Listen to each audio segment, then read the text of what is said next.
Hey everybody, sorry this video is probably going to be bad quality, but I can't find my charger for my other camera and the battery is almost dead, so I don't think it would last for the whole video. So sorry about that. Anyways, this video is going to be about France. I had a few of you said you were interested in hearing about my experience with going to France to teach English.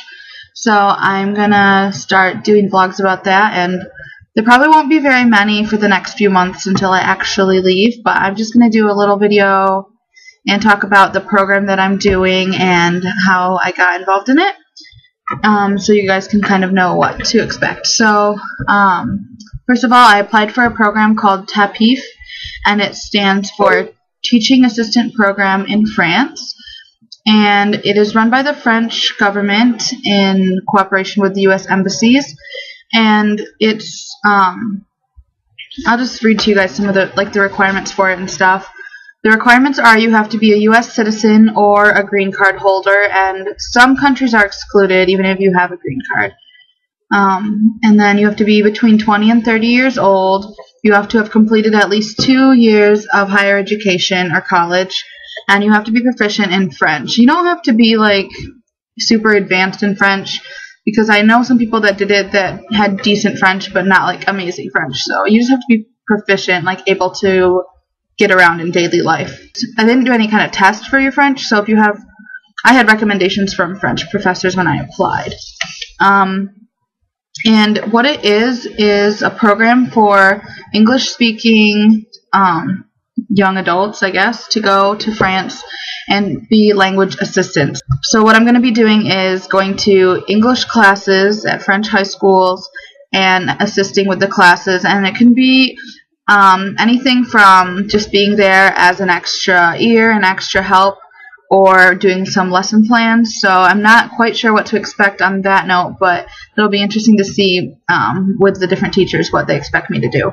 And it's only 12-hour weeks, which is nice. You have a lot of free time, and you have weekends off because it's doing school hours for traveling or whatever. And it's actually, the pay is pretty good considering that it's only 12-hour weeks. If you think about that, it's only a 12-hour week. It's awesome. The monthly salary is around 965 euros, and it can vary a little depending on where you're stationed. So I'm not sure exactly what my specific salary will be. But they do have to take out taxes and health insurance deductions, so after that it comes out to be around 750 to 790 euros, and that's a month. So 790 euros with the current exchange rate is $1,013.65. So that's enough to live off of for a month for sure. And I had just checked out online some of the apartments in the area I'm living, and they seem to rent from around 350 to 450 euros. So that would leave me with around 300 euros to live off of. And another thing is, with the visa that you get, you can also get another job. So since they're only 12-hour work weeks, you could have quite a few hours at another job and make extra money. So I'm probably going to be looking into that once I get there to try and find another job. Maybe babysitting, working in a hotel, or just a store or a restaurant would be fine too. It would just be kind of interesting, and it would definitely be helpful for improving my French to do something like that. So the way the process worked is, first I applied for this program, and the applications were due in January, and I don't remember, I think I turned mine in the end of December or beginning of January. I had a couple of friends who have done the program already. I had one who did it this past year, so she just got back a couple months ago, and I have one who did it the year before, and both of them really liked it and recommended it. So that made me feel a little more comfortable doing it. In April, I found out that I was accepted to the program, and I found out what region I would be in. So the way it works, when you apply, you pick 3 regions of France. Like, they have a map with them divided into, I think they're divided by what's equivalent to like school districts kind of, but they're not, it's not like a separate school district for each city.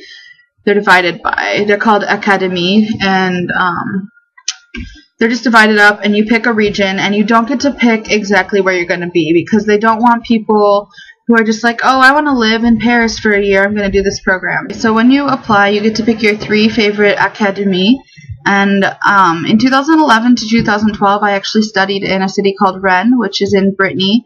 And I wanted to go back there because I still have friends who live there, and I really liked the city there. So I picked that as my first academy. It was the area of Brittany. The second one I picked was an area in Normandy, which is just really close by, so I'd still be close. And the last choice I picked was in Strasbourg, which is over by Germany, by the German border, because I have a couple of friends who live over there as well. And I ended up getting the Académie de Rennes, which does not mean that you will be in the city of Rennes. It just means that you're going to be in that whole region. So that was the first step in getting to be like where I wanted to be, so I was glad to hear that I was going to be in Rennes, in the Académie de Rennes. So I found that out in April, and then they said you would find out which city you were actually in anytime between June to August 16th, and if you didn't know by August 16th, then you should email, because then that meant it got lost or something. But they were very adamant about, do not email us before this date asking where you'll be. They'll be all sent out in the mail, blah, blah, blah. So at the end of June, I got this big envelope in the mail, and it told me which city I'd be in. And at first, there was an address on it where you could, if you need help, to write to them or something. And it was in Rennes, and I thought that was the address of my school at first, and I got really excited. But my school is actually in a small town called Hennebont, which is about an hour and a half from Rennes by train, which isn't too far away. And at first I was honestly kind of disappointed because I had looked at that other address first and just got really excited. And then I was like, oh wait, that's not where I'm going to be going. So I was a little disappointed, but after doing a little research online and getting used to the idea, I got over it. So that was at the end of June that I found out which city I would be in, so just a week or two ago. And after looking at it, it seems like it'll be a really nice town. It's a smallish town. The population is around 15,000, which is actually pretty close to the population where I live. It's in the section Morbihan, which is the southwestern section of Brittany, and Brittany is the northwestern region of France, which is just south of England. It's very kind of rainy there, but Hennebont is about 30 minutes from the Atlantic Ocean, which is nice because I am a huge beach person. I love going to the beach. Let's see. And it's famous for horse stables and horse breeding back in the day. It has a lot of medieval little towers and remnants around the city. So I will be teaching at two high schools there, Lycée Victor Hugo and Lycée Professionnel Émile Zola. And my biggest concern with this whole program was the lodging. And the program said that you were responsible for your own housing. And it said some schools do provide housing for their assistants, but it's not guaranteed. And so when I lived in France last time, it was very hard to find somewhere to live. My friend and I went together to study there, and we lived in a hotel for a month. We lived out of hotels for a month. We had to change we lived in 3 different hotels. And it was really ridiculously expensive, especially at one point. There was some kind of event going on in the city where tons of people were coming and all the hotels were booked up, and the only one we could get was ridiculously expensive. So it got quite expensive, and we just had a horrible time. We would call apartments that had been listed that same day, and they would tell us that they were already rented. And I don't know if they actually were being rented that fast, or if it was because our French was not good, they didn't want to rent them to us. But we finally found somewhere to live, and that was a whole other terrible experience because the landlady was awful. But the house we lived in was nice, and we liked our roommates, so that was good.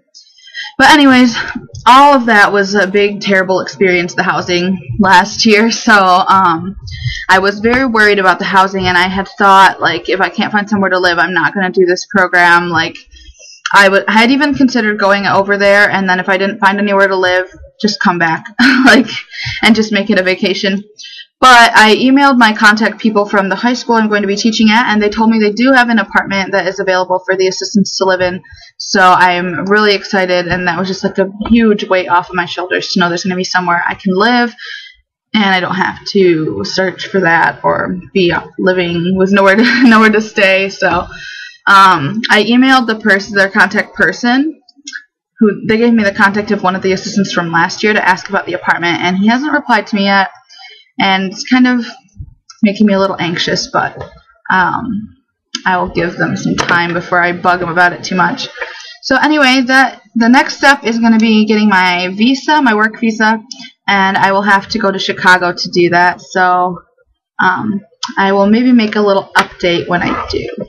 I guess that's it for now. If you guys are interested in seeing more of these videos, please thumbs up or leave a comment. If you have any questions, you can go ahead and leave a comment. I will leave the link for the TAPIF website if any of you guys are interested in doing this program. A couple of reasons you might want to do it: if you just want to travel abroad before you get a job and settle down.